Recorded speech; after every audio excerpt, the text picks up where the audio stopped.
there, I'm Chaz with Board Game Geek, and I'm here with Kevin from Weiß Schwarz. And I understand you have quite a treat for us today, a card game with Batman, but a Batman from a recent animated movie that came out, right? Yeah, the Batman Ninja movie. So the name of the game is Weiß Schwarz. This is our latest title that we'll be releasing about midsummer. There's still working out a date for the exact release, however, that should be released shortly. This game does have several other titles in it. However, once again, we are premiering Batman here at GAMA. So the way the game works, it's like any standard card game. It does have various different types of means to play, different types of strategies. Currently, the field that we have set up here is about mid-game, mid-early game. So we do have, as you guys can see, a bunch of different cards with a bunch of different levels on it. As the game progresses, you get to a higher and higher level, and the cards that generally exist in the game get stronger and stronger as you level up through the game. The way that you win the game is you get your opponent to level 4, or same thing, the way that you lose the game is to get yourself to level 4. That's balanced then. Yeah, a little bit. You can dig out in the game, but it's really impossibly hard to do so. I've only seen it once, so. Why don't you take us through kind of how a typical turn might go as you're playing, kind of how the cards come into play and how they affect each other. Alrighty, so let me just have a starting hand for this turn. So right now we're just going to begin where early mid-game, like I said earlier. This would be my full field with myself being at level 1. The field consists of currently right now level 1 zeros, which is the levels that I can play, because as you see here, I have there's a little icon that says level 0, level 1, level 2, level 3. So as you take damage throughout the game, you start leveling up. This is called your clock area. Once this area reaches 7 cards, you take 1 card out of that initial 7, and then place it sideways into the level zone, and then the remaining cards go to the drop zone. And then that designates, oh hey, I am now at level 1. Which means that now I can play level 1 and lower cards. Oh, nice. Okay. And that's the level is this number right up here. Yes.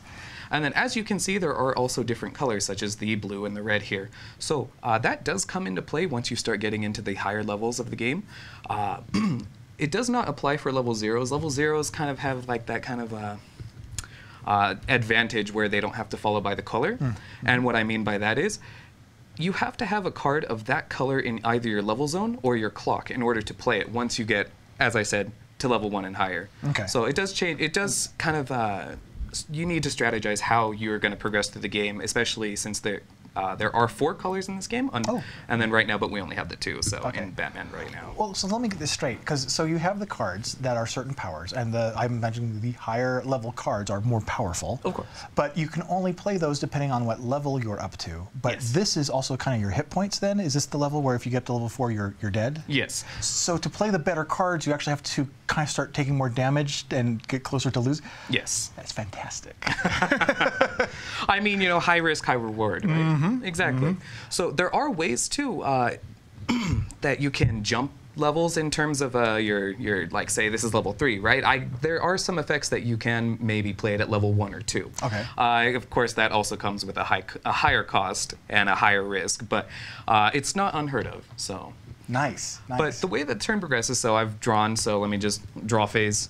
This game does also have a method in which that you could draw more cards, and then it goes back to the whole risking how you're going to play the rest of the game. Because what you can do is you can damage yourself 1 to draw 2 more cards. Okay, kind of extend yourself to get more options, kind of. Yeah. So yeah, you're taking more damage, but more resources. Yes, yeah. And then as you can see, I've decked out. So the game does burn through the deck resource very fast. It's normally a 50-card deck, however, we only have a 25 right now.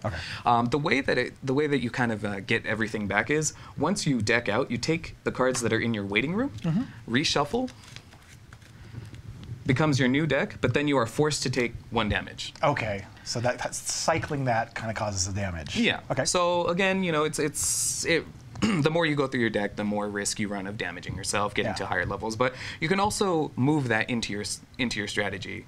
Yeah. So it's balanced. Yeah, no, every decision you make that kind of benefits you, you have to balance that with, well, I'm going to also have to kind of hinder myself as well to do it.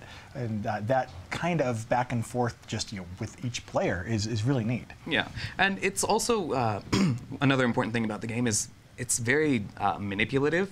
Like, it's good to know what is in your deck at all times, especially since you're cycling through it so much.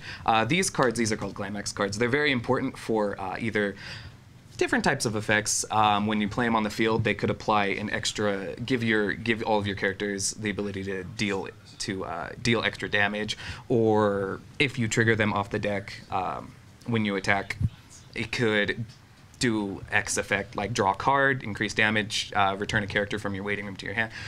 Several different types of card types for that. But also, when you are taking damage, and the way that you take damage is that when your opponent attacks you and you both have declared or designated how much damage you're taking, you take cards off the top of your deck and place it into your clock. Okay. If one of these happens to be in one stream of damage, it negates that whole damage. So say you take 3, you hit number 2, and it's one of these, all gone. Oh, cool. Okay, so those can kind of be in there waiting, so they can be useful in several different locations. Yes. Nice.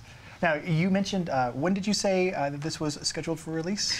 We don't have an exact date as of yet, but midsummer would be a Midsummer, yeah, excellent. And you also mentioned that this was just one game in the Weiß Schwarz line, and there's other. What are some of the other IPs and other variations that are in the product line? So we do have Sword Art Online, and then if you're more of like an idle person, we do have Love Live, Bang Dream, such like that. We did recently also come out with Cardcaptor Sakura for this game, so a lot of people were really excited for that. So. But yeah, nice. And then, of course, Batman, our most recent one. So. Yes, very nice. All right. Well, thank you for sharing this with us, Kevin, and I look forward to seeing this come out later this summer. Yeah, no problem. Thanks.